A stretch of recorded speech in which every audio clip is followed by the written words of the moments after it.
La mort soudaine d'Alexeï Navalny, que nous avons apprise aujourd'hui, nous a tous bouleversés.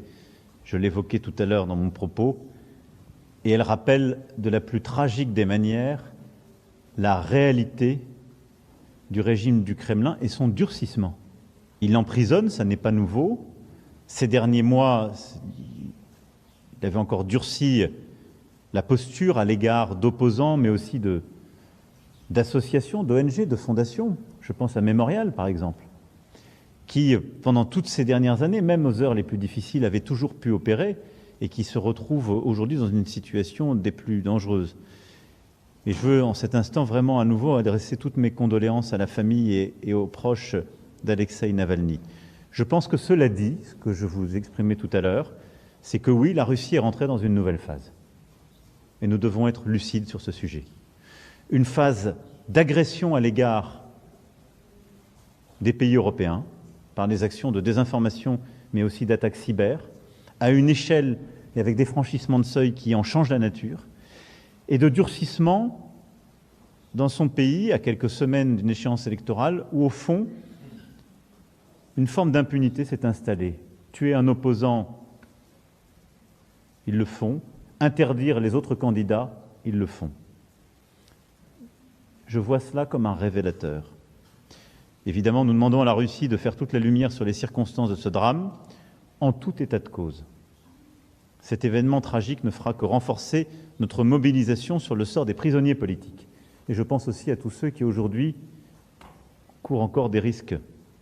Je pense en particulier à Vladimir Kara-Murza, dont la santé, déjà dégradée suite à 2 tentatives d'empoisonnement en 2015 et 2017, ne cesse de décliner depuis son incarcération en avril 2023, faute de soins médicaux, et à tant d'autres opposants emprisonnés pour leurs convictions et leur courage. Je pense aussi, j'évoquais l'ONG Mémorial, à M. Oleg Orlov, qui encourt 3 ans de prison ferme pour avoir dénoncé les crimes du régime russe dans sa guerre d'agression en Ukraine.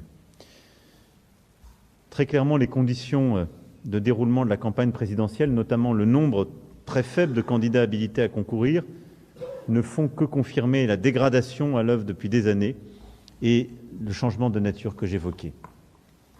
Dans ce contexte, en effet, plusieurs dirigeants européens se sont exprimés pour dire la possibilité d'une agression russe à leur encontre.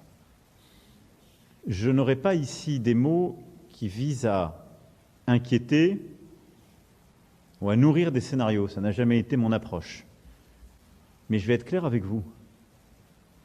Le régime du Kremlin a agressé il y a 2 ans l'Ukraine, pays européen. Le régime du Kremlin a intensifié et durci ses agressions contre notre pays sur le plan de la désinformation et sur le plan cyber. Et ce sont des formes de conflictualité. Et donc, très clairement, il y a besoin d'un sursaut européen, mais plus largement de nos alliés, de nos partenaires et de la communauté internationale. C'est le sens même de mon propos.